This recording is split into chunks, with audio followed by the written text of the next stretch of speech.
ओम शांति। नवरात्रि के शुभ आगमन पर सभी भक्तों को, सभी भगवान के बच्चों को बहुत बहुत शुभकामनाएं और बधाइयाँ।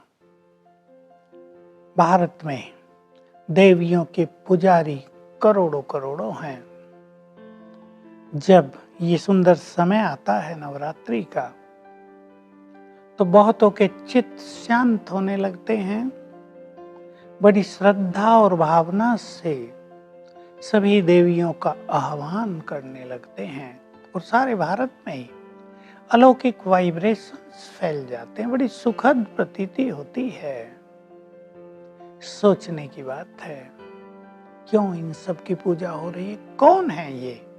कहाँ रहती हैं ये देवियाँ? 9 देवियों का गायन है। विशेष रूप से नव दुर्गाएं भी कहते हैं। इनके अलग अलग नाम भी हैं। किसी को 8 भुजाएं, किसी को 4 भुजाएं दिखाती हैं, तो महाकाली का थोड़ा भयानक रूप दिखाते हैं।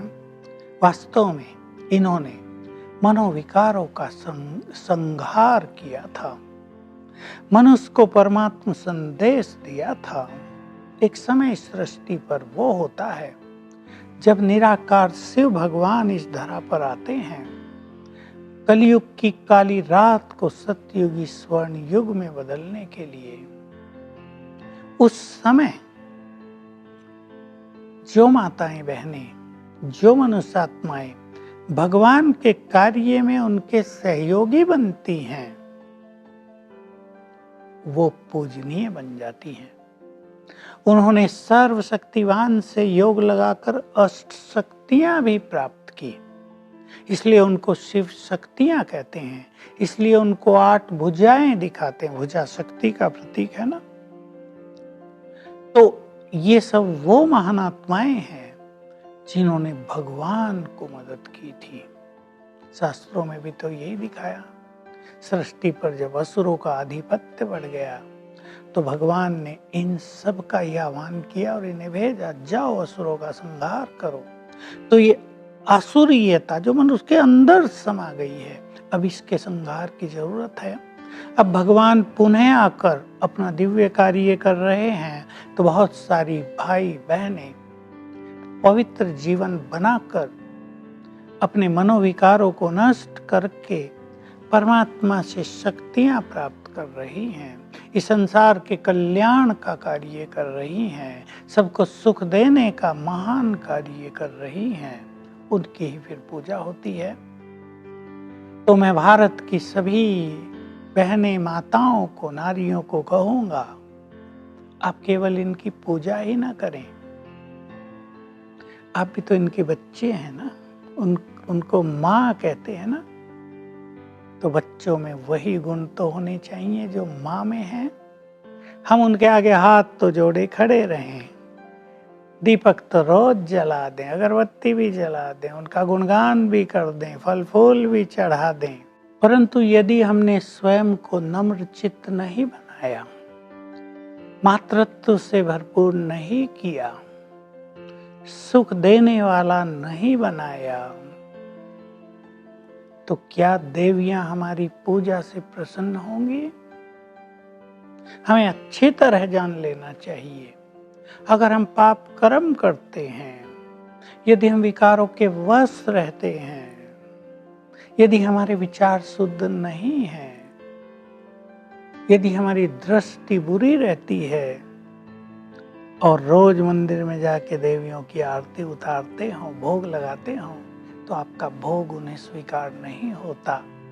उन्हें प्रिय हैं पुण्य आत्माएं, उन्हें प्रिय हैं पवित्र आत्माएं, उन्हें प्रिय वो हैं जो सबको बहुत सुख देते हैं।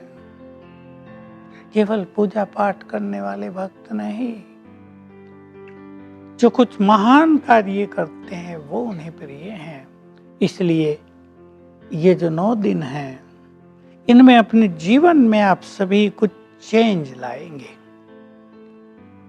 बहुत अच्छा हो कि 9 दिन आप ब्रह्मचर्य का पालन करते हुए फिर अपने जीवन को आगे बढ़ाएं।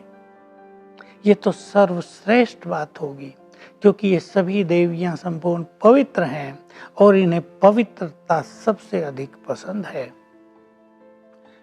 दूसरी बात, किसी एक बुराई का व्रत ले लें 9 दिन के लिए। अगर आप मुख से कटु वचन बोलते हैं तो व्रत ले लें, हम किसी को दुख नहीं देंगे। हम एक भी कटु वचन बोलकर दूसरों को पीड़ा नहीं पहुंचाएंगे। देखो, माताएं आप पर प्रसन्न रहेंगी, आपकी मनोकामनाएं पूर्ण होंगी। कुछ करना है, केवल व्रत रख लेना नहीं, भूखे रह जाने से काम नहीं चलेगा। हमें बहुत कुछ करना है। आप सोच लें, देवियों का जागरण किया जाता है। लोग सोचते हैं देवियों को जगाएं, देवियां थोड़ा ही सो गई हैं। सो तो हम गए हैं, हमें स्वयं को जगाना है, हमें मानव को जगाना है जिसने मानवता को सुला दिया है। हम स्वयं को जगाएं, स्वयं को पहचानें। भगवान स्वयं इस समय हम सबको जगाने आ गया है। अब भी यदि हम न जगे तो हमारी भक्ति आदि हमें कुछ भी काम नहीं आएगी। हम अपनी आत्म चेतना को जगाएं। मैं ये देह नहीं हूं, मैं आत्मा हूं, मैं भगवान की संतान हूं। ये सब देवियां भी उनकी संतान हैं। वो परम पिता है तो ये माताएं हैं। ये सब हमारा परिवार है, वो सब हमारी पालना के लिए हैं।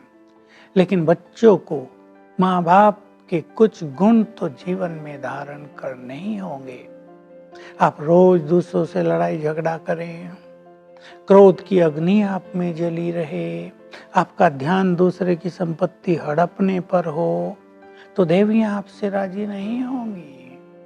इसलिए पुण्य आत्मा सबको बनना है और स्वयं को स्वयं ही जगाना है।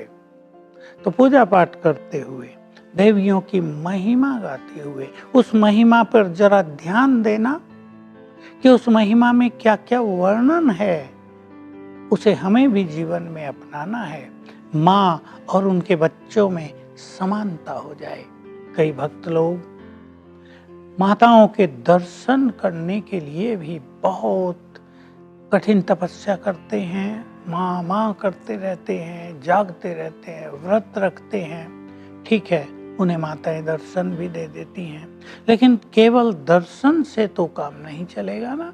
जैसे वो दर्शनीय मूर्त हैं, हमें भी तो दर्शनीय मूर्त बनना पड़ेगा। तो इस नवरात्रि को हम अपने जीवन के लिए वरदान बना लें। ये त्योहार हर वर्ष तो आता है और चला जाता है। आप भक्ति भी करते हैं, आपके शरीर की भी शुद्धि होती है, लेकिन शुद्धि करनी है अपने मन की।